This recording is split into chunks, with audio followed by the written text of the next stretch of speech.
Então vamos lá, vamos ver se a gente consegue terminar o MAG, que vai ser algo inédito. Todo ano a gente acaba se aprofundando demais, a gente acaba não terminando o MAG. Vamos tentar, nesse ano, a gente combinou de fazer um pouquinho mais superficial, mas ao mesmo tempo a gente tentar passar toda a Gadá para, durante a noite do Seder, como a gente falou, a gente conseguir entender pelo menos o que a gente está falando, o que a gente está louvando a Hashem, o que a gente está agradecendo aqui em cada passo.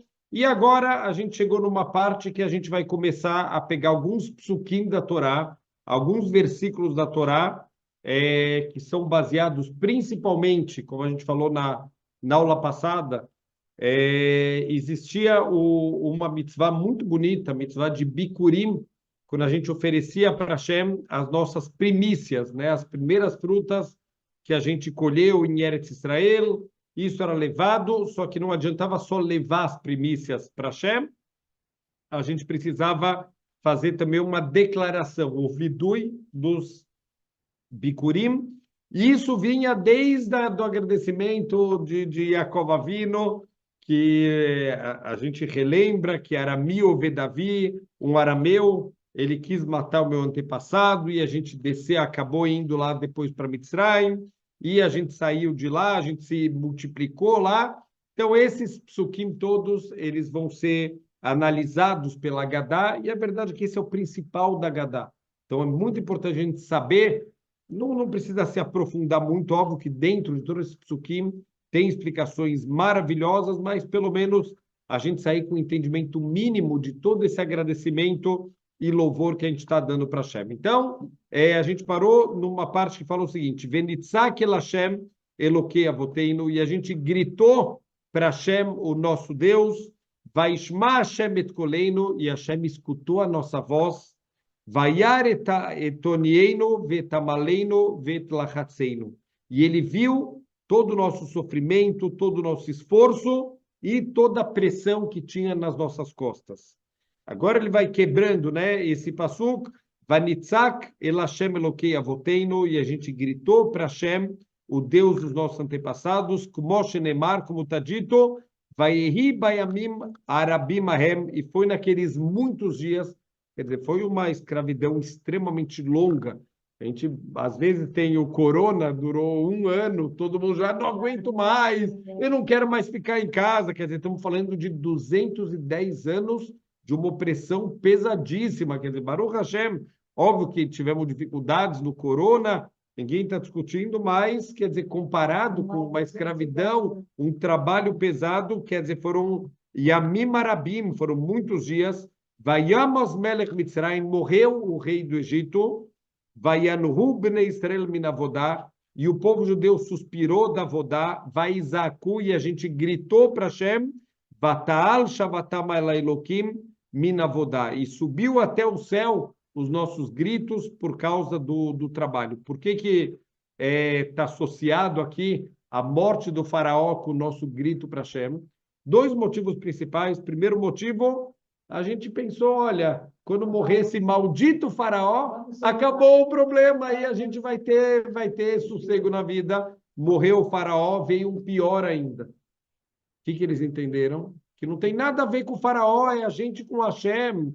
Então, hoje em dia, a gente continua caindo no mesmo erro, que o problema é o Hamas, o problema era o Yasser Arafat, o problema era o Ahmadinejad, já foi todo mundo, o Arafat já foi lá para o mármore do inferno, o outro também já foi embora, não sobrou nada, ninguém, e os problemas continuam, porque é a gente com Hashem. Então, quando eles entenderam que é eles com Hashem, aí sim eles gritaram para Hashem, sem achar que a solução vai vir de qualquer outro lugar fora Hashem, e aí Hashem ele escutou os gritos do povo judeu, porque até agora não estava escutando, estava, mas já que vocês acham que é só morrer o faraó e vai resolver, então tudo bem, eu vou ficar aqui assistindo. Exatamente, estou aqui olhando tudo, quando vocês lembrarem de mim e me chamarem, eu apareço, mas por enquanto, já que eu não estou na história, então vocês vão no Derech HaTeva, na natureza, como vocês gostam de acreditar que tudo é natureza. Por exemplo, agora quase 500 mísseis e drones foram jogados. Não vi nenhuma notícia em nenhum jornal de Israel dos milagres e a mão de Deus, é só Baruch Hashem, os helicópteros e os tiros e os mísseis e o Kippat Barzel, essa Kippah aqui, que foi o que fez os milagres acontecerem, a gente esquece, infelizmente a gente esquece de lembrar que Deus, quer dizer, toda essa tecnologia também, por que justamente em Israel, que um israelense teve essa ideia genial e criou isso, quem colocou isso na cabeça dele, quem deu para ele, é Hashem. É americano, Rabino. É americano? Pode ser, pode ser. Então, mas um Yehudi que Hashem botou na cabeça dele, que é. Então, quer dizer, a gente esquece de quem é o verdadeiro Salvador, quem é o verdadeiro fazedor de milagres aqui dentro da nossa história. E tudo já estava programado. O Tudo. 7 de outubro, primeiro. Sim, sim, sim. Israel, ele Sim. afunda na lama. E agora essa para... Não, tudo mais de novo. Está programado por Hashem. Também. Hashem programa tudo. Para quê? Para despertar a Israel. Então, isso é um ponto aqui. E um outro ponto que os nossos sábios explicam, que se eles chorassem e reclamassem, eles apanhavam. Então, o que aconteceu? Quando o faraó morreu, que todo mundo chorou, os judeus aproveitaram para chorar no enterro do faraó também. Então, parecia que eles estavam chorando pelo faraó que morreu, mas, na verdade, eles estavam aproveitando para abrir o coração para Deus, derramar as lágrimas, e está escrito que uma tefilá com lágrimas, essa tefilá entra direto. Mesmo quando foi destruído o nosso Beit HaMikdash, que foi fechado, está escrito que foi tampado nossa conexão com Hashem, uma Mehitzat Barzel, uma divisória de ferro, está escrito que os portões, o portão das lágrimas, Shara Dmaot, nunca se fecha. Então, nossas tefilot com choro, ela tem acesso garantido lá no Shammai. Então, Vaishma Hashem et koleinu, como shenemar, Vaishma Elokim et nakatam, Vaiskor Elokim et brito, et Avraham, et Yitzhak, et Yaakov. Hashem, ele escutou a nossa voz, como está escrito, e Hashem, ele escutou os suspiros do povo, e ele lembrou do pacto de Abraham, Yitzhak e Yaakov Avinu. Somos os Bnei Abraham, Yitzhak, Yaakov, e ele lembrou da promessa que ele fez. O que quer dizer que ele lembrou? Hashem esquece alguma coisa? Não tem esquecimento diante do trono de Hashem? Me dá que neged me dá. Se se comportam como se vocês esqueceram Hashem, ele se comporta como se ele esqueceu da gente.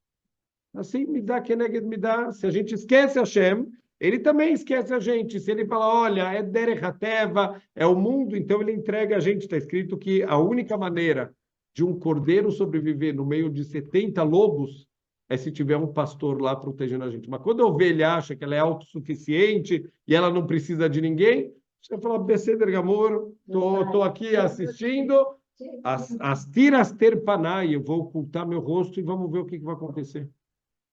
Vaiar etonieno, e ele viu a nossa aflição, Zu prishut derech eretz, kmo shenemar, vaiar Elokim et bnei Israel, vaiedá Elokim. Então, prishut derech eretz, os homens e as mulheres eram separados para que eles não tivessem mais filhos.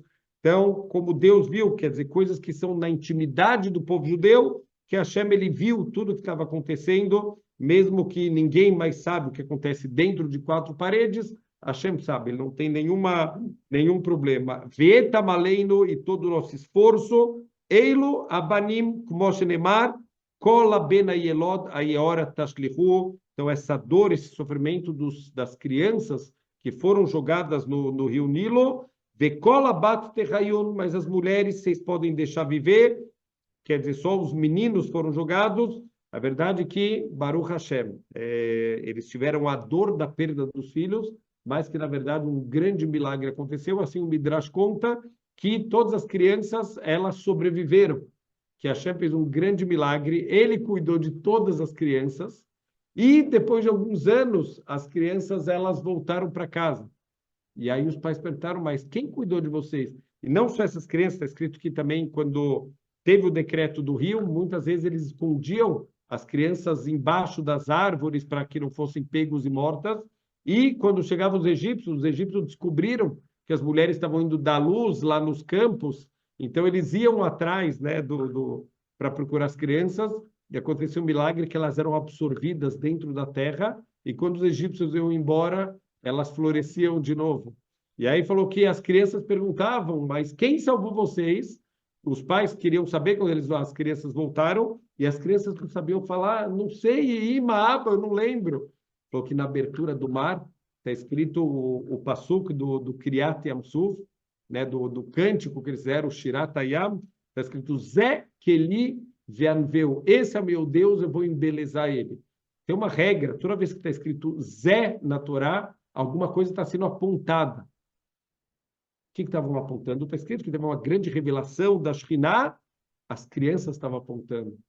Elas mostraram para o Abba e para a Ima, Abba, Ima, olha, foi ele que salvou a gente lá no Egito. Então, quer dizer, aqui tiveram grandes milagres, mas, quer dizer, essa dor do povo, dos filhos, vendo diante dos olhos deles os filhos sendo jogados, vet lachatzeino, zeadra, que toda a pressão que eles tinham, como Moshe Nemar, vegam raiti etalachatz asher mitzrayim lochatzimotam. Então, quer dizer, a gente escuta muito por alto, né, sobre as 10 Makot, a gente tem que saber que tudo que estava acontecendo nas Makot era midá keneged midá, quer dizer, medida por medida de algum sofrimento que os Mitzrim causavam para Israel. Então, por exemplo, o Arov, o que é o Arov? Os animais ferozes. Por que eles foram castigados com animais ferozes? Porque a diversão dos Mitzrim, eles gostavam de colecionar animais exóticos, eles faziam os judeus irem caçar. Como? Com as mãos. Então, eles criam tigres, leões, animais selvagens, e jogavam os judeus no meio da floresta para caçar com a mão. O que acontece? Alguém vai caçar um tigre com a mão, ele vai virar comida de tigre. Óbvio que ninguém vai conseguir caçar um tigre, um leão com a mão. Então, Deus falou, vocês se divertem assim, eu também vou me divertir assim. Se é essa a forma que vocês castigavam o povo judeu, assim vocês vão ser castigados. Então, tudo foi midá keneged midá, veotzieno, os sapos, tudo. Então, está escrito também a escuridão. Eles faziam os judeus ficarem amarrados, sentados do lado da cama deles, com uma vela pendurada na cabeça deles para eles lerem de noite. Então, assim era o nível de sofrimento. É assim que vocês tratavam, vocês vão ficar 3 dias que vocês não vão conseguir se mexer na posição que vocês estão. Quer dizer, imagina as dores do corpo que eles sentiam de ficar 3 dias como se você tivesse completamente engessado numa escuridão. Então, não é só que não consegue ver. Os 3 primeiros dias não dava para ver nada, os 3 dias seguintes não dava para se mexer, como se eles tivessem sido engessados numa massa negra. Quer dizer, era uma tortura, porque tudo me dá que ninguém me dá. Hoje em dia, como a gente falou na aula passada, teria sido desproporcional o ataque da superpotência Deus contra os inimigos do povo judeu. Então, Vayotzienu Hashem Mitzrayim, Beyad Hazaká, o Bizrua Netuyá, Hashem, ele tirou a gente de Mitzrayim com uma mão forte e com um braço estendido, o Bemorá Gadol, com grande temor, o Beotot, o Bemoftim, com sinais e com maravilhas, Vayotzienu Hashem Mitzrayim, Deus tirou a gente de Mitzrayim, Lole Dei Malach, não foi através de um anjo, Velole Dei Saraf, Saraf também é um outro tipo aqui de uma criatura espiritual, Velole Dei Sheliach, e não foi através do intermediário, isso é um dos motivos que a gente falou no começo da Gadá, que não aparece o nome de Moshe Rabbeinu. Por quê? Porque Deus quer deixar claro que quem tirou a gente do Egito foi ele. Óbvio que Moshe Rabbeinu, com todo o kavod, com todo o respeito que a gente tem que ter, todo a karatatov que a gente tem que ter por toda a Messirut Nefesh, ele deu a vida para tirar o povo judeu e caminhar com o povo judeu por 40 anos, mas quem salvou foi Hashem, que a gente não confunda quem é o Salvador verdadeiro e quem são os Shlichim, os intermediários de Hashem. Eila Akadosh Baruch Hu birvodou beatzmo. Hashem, pessoalmente, ele conduziu a nossa saída do Egito. Shenemar, como está escrito, Veavarti Baare Beret Mitzrayim Balai Lazé. Eu passei pelo Egito naquela noite. Está falando de qual noite? Makat Bechorot. Ele aplicou pessoalmente Makat Bechorot. Olha só uma ideia linda. Por que eu passei? Deveria estar escrito, eu desci lá no Egito naquela noite. A gente está escrito que ele avisou que a morte vai ser exatamente meia-noite. Mas o Egito é um território grande. Ele tem diferentes fusos horários.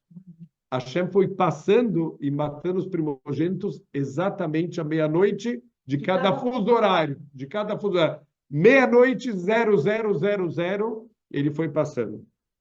Verriquei-se, kol bechor beret Mitzrayim, eu golpeei todos os primogênitos na terra do Egito, miadam vead behemá, desde as pessoas até os animais, o bekol Elohim Mitzrayim, e seshfatim ani Hashem. Com todos os deuses egípcios, ele fez justiça, ele castigou, ele destruiu todas as idolatrias. Quer dizer, teve uma idolatria só que ficou em pé, e isso também era a intenção de Hashem de dar livre-arbítrio para os Mitzrim. Ele deixou uma idolatria chamada Baal Peor, ele não destruiu. Quando o povo judeu chegou no deserto, nessa idolatria de Baal Peor, ele fez o povo judeu começar a voltar para o Egito. Então, o que o faraó pensou? Olha só, ele destruiu todas as idolatrias, mas tem uma que ele não consegue destruir. A gente ainda tem uma esperança de derrotar o povo judeu. Vamos se apoiar no Baal Peor e vamos atrás dos judeus. Então, tudo isso foi para dar algum livre-arbítrio ainda para o faraó, para preparar a armadilha para eles entrarem dentro do Yam Suf, e o grande finale, que é o afogamento de todos aqueles que torturaram e mataram os judeus por 210 anos. Ve'avarti beret Mitzrayim balai lazé, e eu passei pessoalmente por Mitzrayim naquela noite, ani velo malach, eu e não um anjo. Verriquei-se kol bechor beret Mitzrayim, e eu golpeei cada primogênito na terra de Mitzrayim, ani velo saraf, eu e não essa criatura espiritual, o Bechol Elohim Mitzrayim e Seshfatim, e com todos os deuses de Mitzrayim, eu vou fazer julgamento, eu vou mandar os castigos, ani velo ashaliach, eu e não o intermediário, ani Hashem, ani u velo achem, eu e não qualquer outra força. Beyad Hazaká, estamos chegando, eu sempre gosto de chegar a essa parte das crianças, quando chega nas pragas, que é a alegria da noite. Beyad Hazaká, Zé Dever, com mão forte, é o Dever, uma das pragas, né, que o Dever foi a praga que atingiu os animais do Egito e não atingiu os animais dos Yehudim. Então, foi uma das coisas que começou a assustar o faraó. Ele mandou shlichim, ele mandou espiões para ver o que estava acontecendo em Goshen. Olha, também deve ter morrido lá. Deve ser algum evento natural, aí uma epidemia que está dando nos animais, e voltam os espiões falando, olha, lá morreu ninguém, está todos animais saudáveis, pastando tranquilo, foi só aqui em Mitzrayim mesmo. Como chama deles? O que? O Dever. O que é Dever? É uma praga, alguma doença mortal que começou a matar todos os rebanhos egípcios. Como Shenemar, Vehine Yad Hashem Avayo Bemiknecha. Então, a mão de Hashem recaiu sobre todo o gado, Asher Bassadeh, Bassussim, Bahamorim, Bagmalim, começou a matar todos os cavalos, todos os burros, todos os camelos, Babacar, o Batsom, Dever Kaved Meod, quer dizer, uma praga muito pesada, quer dizer, uma epidemia que deu nos animais aos olhos dos egípcios, que não podiam fazer nada. Então, quer dizer, eles que achavam que podiam tudo, de repente eles veem que eles não conseguem fazer nada para evitar esse golpe de Hashem. O Bizroa Netuyá, Zua Herif, com mão estendida, é a espada. Que espada? Então, teve uma guerra civil lá no Egito.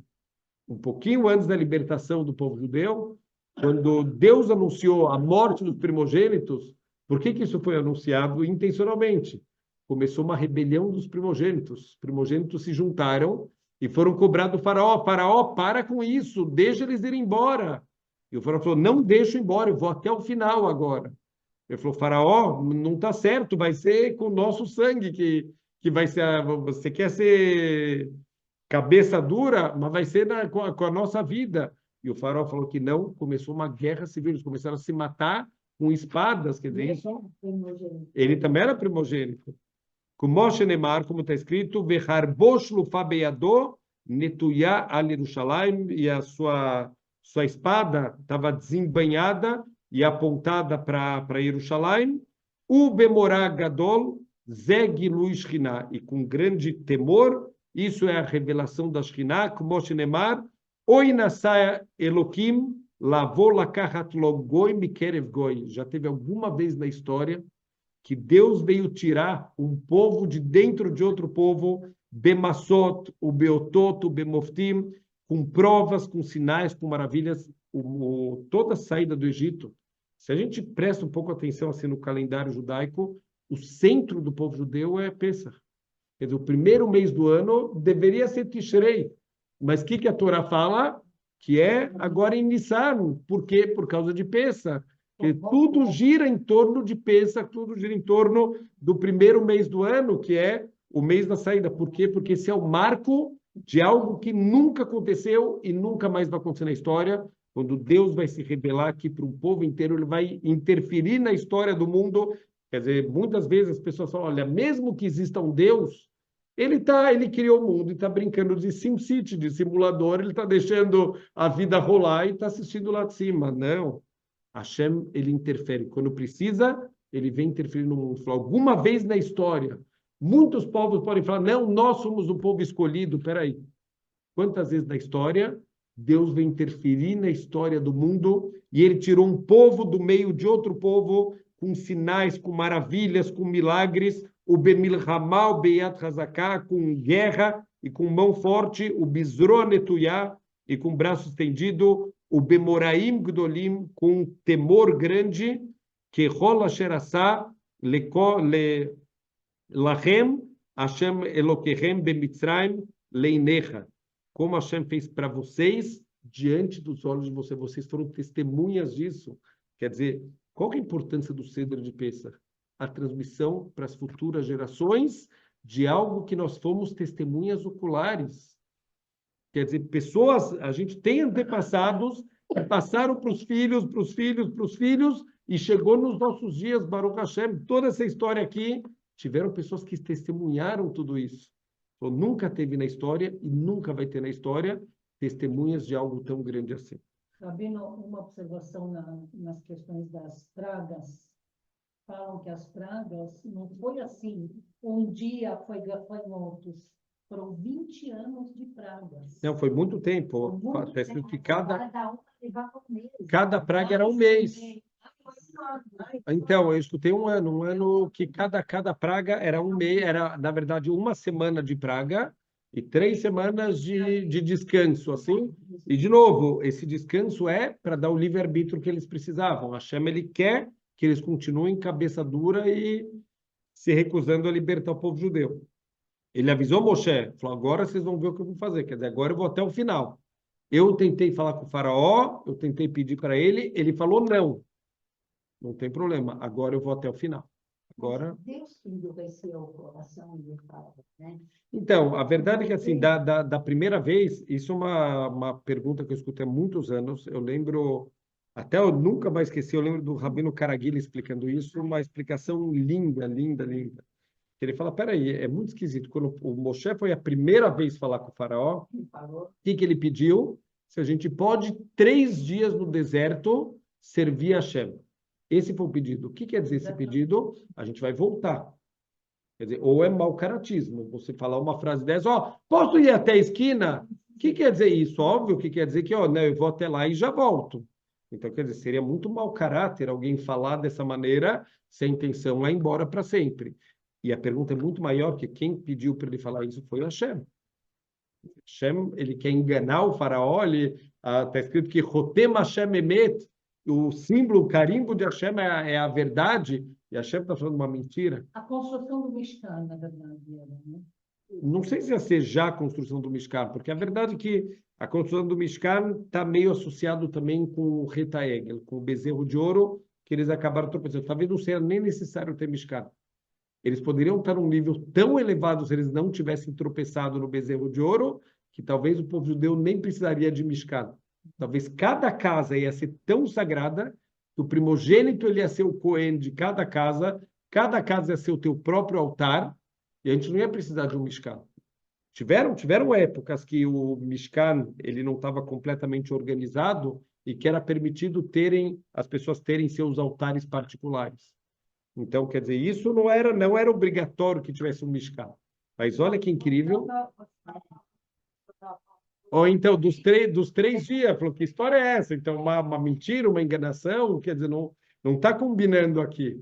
Então, olha que incrível. Eu não me lembro o nome de que Rav, o Rabino Caraguila traz isso, mas ele fala que a verdade é que esse era o pedido de Hashem. Esse era o pedido que Moshe fez para o faraó. Eu só quero que vocês vão 3 dias para o deserto e voltem para o Egito. Espera aí, a gente vai voltar para o Egito? O decreto era de 400 anos.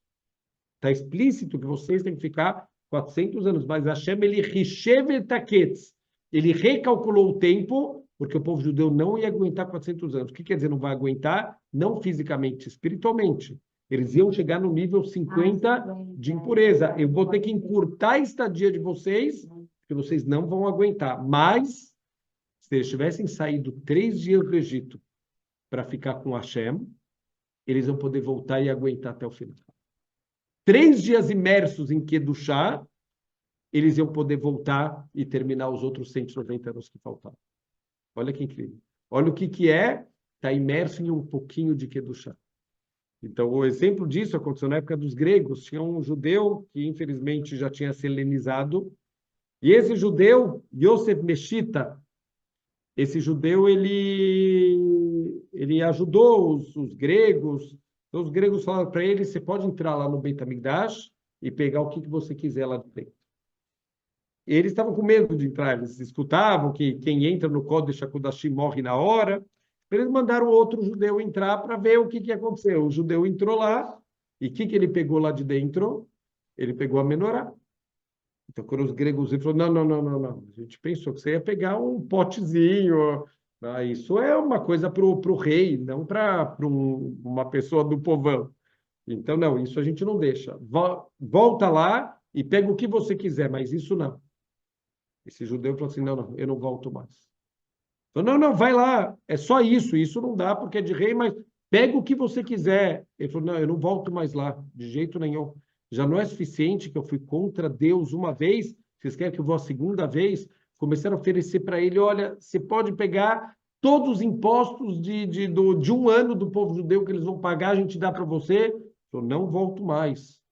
Aí começaram a endurecer, olha, se você não voltar, a gente vai te castigar, vai te torturar de forma muito dura, e ele morreu sob tortura, e ele não voltou lá. A pergunta é, você acabou de entrar faz 5 minutos, por que ele deu a vida agora para Hashem, morreu al-Kiddush Hashem? Isso significava entrar no Beit HaMikdash.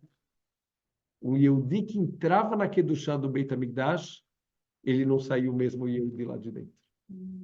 3 dias no deserto, imersos na Kedushá, ia ser outra pessoa, eles iam aguentar mais 190 anos, espiritualmente falando, para terminar o decreto. Como não teve jeito, Deus teve que aumentar a temperatura, teve que aumentar o sofrimento, para encurtar o tempo que eles tinham que ficar lá no Egito. Mas era isso que Deus queria. Hashem queria fazer que Hashem que endureceu o coração do então, mas pode ser que nesse primeiro momento ainda ele realmente teve livre-arbítrio total. E Hashem, ele realmente, dentro dos planos, ele falou, olha, vamos tentar sair esses 3 dias, ficar 3 dias imerso em Kedushá para terminar o que eu tinha combinado. O faraó falou, de jeito nenhum, não vou deixar, então eles vão de uma vez só, acabou. Então, agora sim ele vai endurecer o coração do faraó. Até agora a gente negociou. Daqui para frente é pancada na cabeça dos egípcios. Então, primeiro Midá Keneged Midá, está escrito o número 10, ele completa, tipo, 10 é Minyan, as 10 Makot, tem muito número 10 na Torá, que representa algo completo, quer dizer, 10 é um número completo. Eles tinham que passar pelo processo completo. Quer dizer, mesmo a partir da praga que o faraó falou, não aguento mais, e Hashem tirou o livre-arbítrio dele, porque, olha, até aqui você podia ter escolhido, daqui para frente eu vou completar o ciclo. O ciclo vai se completar. E agora vocês vão receber as 10 macotas que vocês têm que receber. Ele fala, ó, Beotot, com sinais, Zuamate, esse era o cajado de Moshe, Moshe Neymar, Ve'eta Mate Azet Tikar Beyadecho, e você vai pegar esse cajado, Asher Tasebo, Etaotot, todos os sinais, todos os milagres, ele fazia através desse cajado dele, O bemoftim zuadam, e com maravilhas, isso é o dam, como Shenemar, benatati moftim bashamayim uvaaretz. Eu vou fazer maravilhas no céu e também na terra. Então, aqui a gente já vai estar com o nosso copo diante da gente, o copo cheio. Desde o começo do Magid, o copo já estava cheio. E a gente vai tirar uma gota de uma profecia do profeta Yoel, do que vai acontecer no final dos tempos. Dam vaesh ve timrot Hashem. Sangue, fogo e colunas de fumaça. Hoje em dia, com os ataques aéreos, não está muito longe aqui do que vai ser o final dos tempos. Davar Aher, uma outra explicação de como entender essas palavras aqui do Pasuk, Beyat Hazaká Stein, se refere a duas pragas, Bizroa Netuya Stein, Bemorá Gadol Stein, Beotot Stein, Ubemoftim Stein. Total, Esser Makot. É um remes da Torá aqui das 10 Makot. Eilo Esser Makot, Shevia Kadosh Baruch Hu al Amitzrim Bemitzrayim. Veio essas são as 10 Makot que trouxe a Kadosh Baruch Hu sobre os Mitzrim Bemitzrayim. Eu vou Blineder. Eu quero mandar para vocês, eu preparei alguns anos eu tinha feito isso, as 10 Makot, todos os detalhes das Makot, e por que era Midah Keneged Midah. Aonde estão todos os detalhes, eu vou Blineder, eu vou mandar lá no grupo, eu mando o arquivo para... Então, Bezrat Hashem, para a gente entender um pouquinho mais, se aprofundar um pouquinho mais, por isso, é o que eu sempre falo. O Magid ele é extremamente longo e tem muita gente que fala assim, é longo demais. Eu acho curto demais. Magid é de contar, da parte de contar todo o Kippur da saída do Egito. Leagid. Sim. Quer dizer, tudo isso que a gente está falando é dentro do Magid. A gente está contando todos os detalhes de como foi e o que aconteceu. O Magid está dentro da Haggadah. Está dentro da Haggadah. É um dos passos, na verdade, da noite, né? O quinto passo da noite é chamado Magid, é o mais longo, mas é o mais legal. Eu acho o máximo todos esses detalhes e contar, e as crianças, e sempre tem alguém da mesa que escutou um chato diferente. Não, eu escutei isso e aquilo, e das Makot, é fantástico.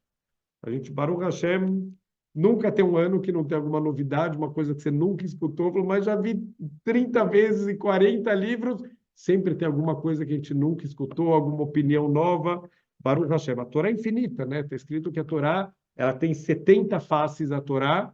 O que quer dizer isso? Que cada passuk teria 70 formas de entendimento. E tem uma outra opinião que não são 70. A gente tem 4 níveis de entendimento da Torá, que é o Pardes, o Pshat, Remes, o Drash e o Sod, são 4 níveis de entendimento da Torá. Cada uma tem 70 faces, seriam 280 faces da Torá. Baruch Hashem, a Torá é praticamente infinita. A gente falou sobre isso. A Torá, ela não é algo físico, a Torá é algo espiritual. Então, ela é Pshat, Remes, Drash e Sod, que forma a palavra Pardes. Pardes é um pomar, que na verdade, como fala paraíso em inglês? Paradise. Pardes. Paradise. Os 4 níveis. O que é o Pardes? O que é o Paradise? O entendimento dos 4 níveis da Torá. Esse é o paraíso. Eu sei que Remes, Drash e Sod. Remes, Drash e Sod. A gente lê todo ano a mesma Drashot, todo ano a gente tem alguma novidade incrível. Não, às vezes tem um Rav que eu gosto muito de escutar, era Rav Yohanan Zweig. Ele é um Rosh Yeshiva dos Estados Unidos, de Miami. E ele faz perguntas que dá vergonha. Fala assim, mas eu já li esse passo 300 vezes e eu nunca tinha pensado nessa pergunta. Uma pergunta assim, muito forte. Como que eu nunca vi? Já li esse passo 300 vezes, eu nunca tinha percebido isso no passo. Dá até um pouco de vergonha quando você vê a pergunta dele e nunca ter pensado nisso antes. Então, ele fala quais são as 10 Makot. Não temos muito tempo aí, mas pelo menos para a gente passar rapidinho. Dam, Tzvardea. Dam é o sangue. Tzvardea, no singular, é sapo e não sapos. Por quê? Porque a praga original era um grande sapo. conforme eles iam batendo, os sapos vão multiplicando.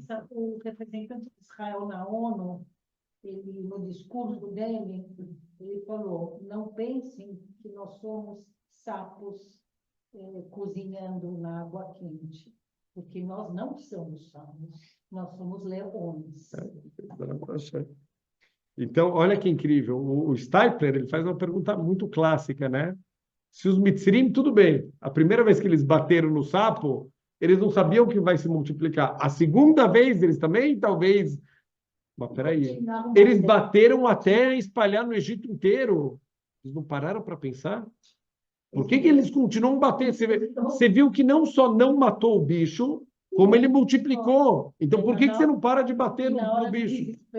Não desespero. Na hora do caça.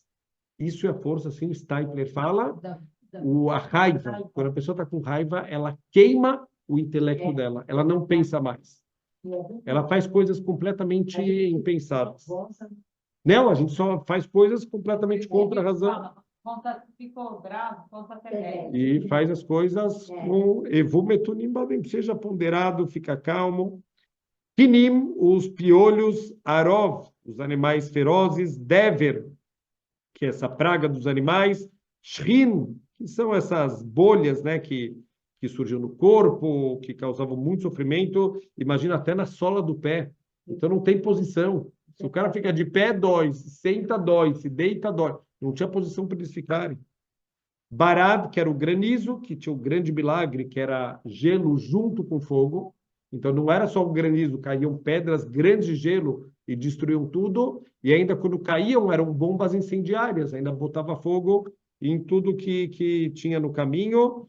O Arbe, que é o gafanhoto, falou: o que tem de tão terrível no gafanhoto? Quando veio o Barad ele quebrava as árvores duras, mas as árvores que eram flexíveis, né? Por exemplo, trigo, cevada, o Barad não destruiu. Então, daqui a gente aprende que quem é rígido demais, ele quebra muito fácil. A gente tem que ser flexível na vida. Mas eles ficaram felizes. Falou: tá vendo? Ó, esse Deus aí, ele achou que ele vai causar fome na gente e não conseguiu. Chamando os gafanhotos para comer toda a colheita que tinha sobrado. Os mitzrim ainda estão dando risada. Falou: esse Deus aí, ele não sabe que a gente come gafanhoto. Começaram a juntar todos os gafanhotos e colocar em conserva em barris.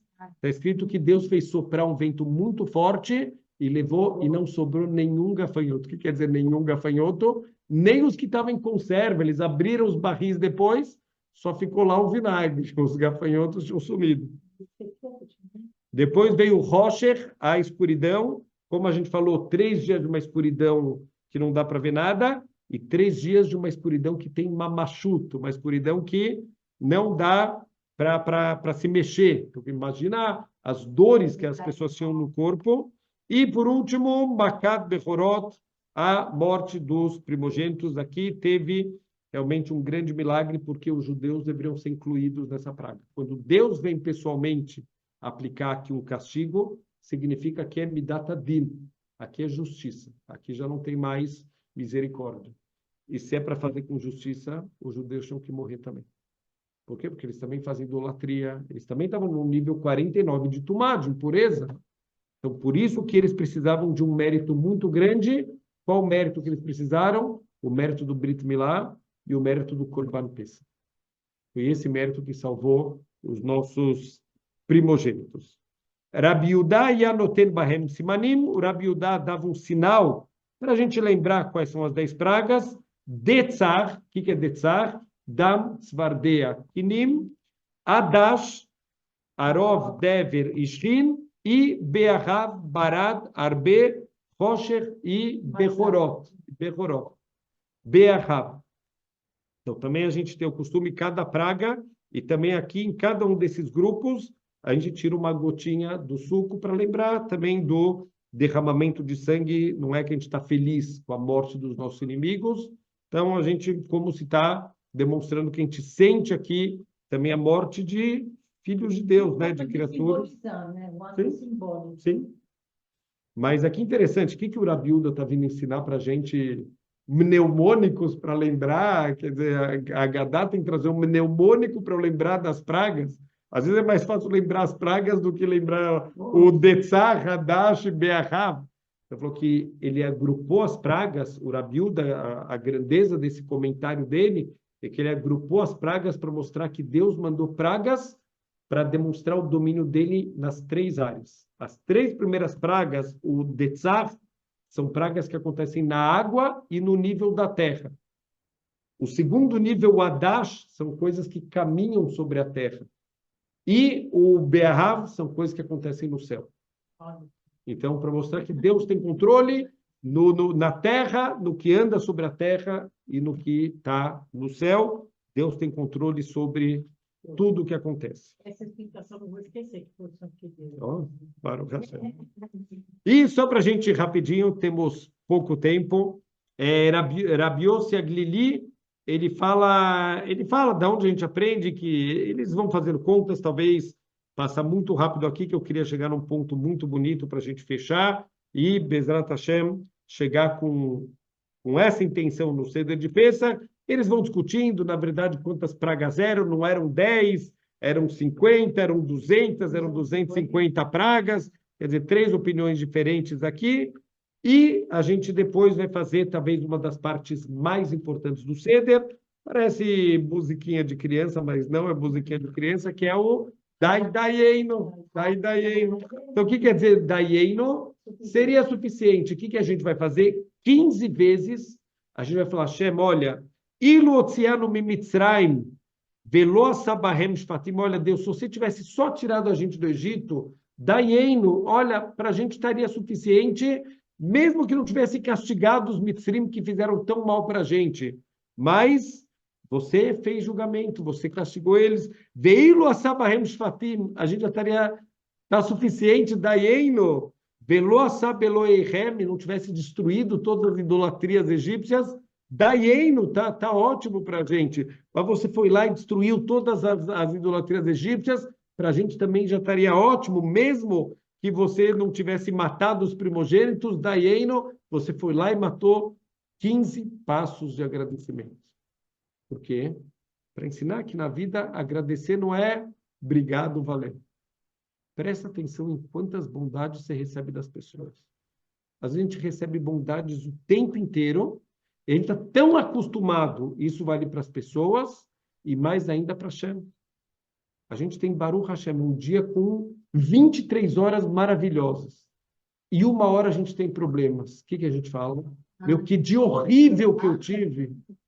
Dia horrível, você teve 23 horas, Baruch Hashem, que você estava respirando, que você estava andando, que você estava falando, que você estava tudo de bom.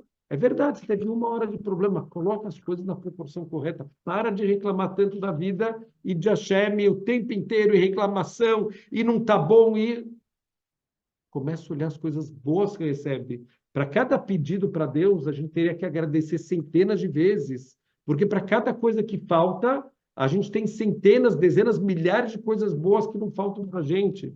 A gente está sempre focando no que falta, no que está difícil, no que a gente não gosta. Então, o Dayen é para despertar a gente, porque tantos passos para a gente prestar atenção nas bondades. O que acontece depois? Alachaskama vekama kfulá o meruped lamakom aleino tová kfulá. Quantas bondades dobradas e redobradas de Hashem com a gente. E ele, de novo, fala os 15 passos. Sheotzianu Mimitzraim, Ve'asabahem Shfatim. Eu acabei de ler, por que ele volta tudo de novo? Quando está espaçado, às vezes você não consegue enxergar o tamanho das bondades, porque um dia você recebe uma coisa, e outro dia outra coisa, e outro dia outra coisa. Faz uma lista das bondades que você recebe de Hashem. Coloca tudo unido numa única lista, você vai ver o tamanho das brachot que Hashem manda na nossa vida. Quanto a gente tem que ser agradecido por todas as bondades. Problemas a gente tem, todo mundo tem, é parte da vida, é parte do propósito da vida, mas a gente tem que agradecer, Bezrat Hashem, todas as coisas boas. E, para terminar, o Rabban Gamliel fala 3 coisas que quem não falou não cumpriu a obrigação: Pesach, Matzah e Maror. Temos que falar essas 3 coisas, explicar o que são, entender o que está acontecendo aqui. Pesach, que Hashem ele salvou a gente da praga, da última praga, ele passou, saltou as nossas casas. Matzah, que é a saída do Egito, E o Maror, a gente lembrar de toda a escravidão, de toda a dificuldade, mas olha que interessante, a gente não agradece só pela saída, a gente agradece também pelas dificuldades. A gente come o corer, o que a gente faz no corer? A gente mistura o maror, que representa amargura, com a matzá, que representa emuná. A única forma de tirar a amargura na vida é ter emuná em Hashem. E tudo que está acontecendo é letová. Quando tem dificuldades, quando tem momentos difíceis, é Hashem que está acompanhando a gente para mandar coisas melhores. Bezrat Hashem. Pensa que Hashem Besameach, que a gente possa ter uma Geulah final, que a gente possa fazer o nosso Korban lá em Jerusalém, Bezrat Hashem, o nosso Beis Hamikdash, Jerusalém, Abnoyá, e só boas notícias para todo o homem.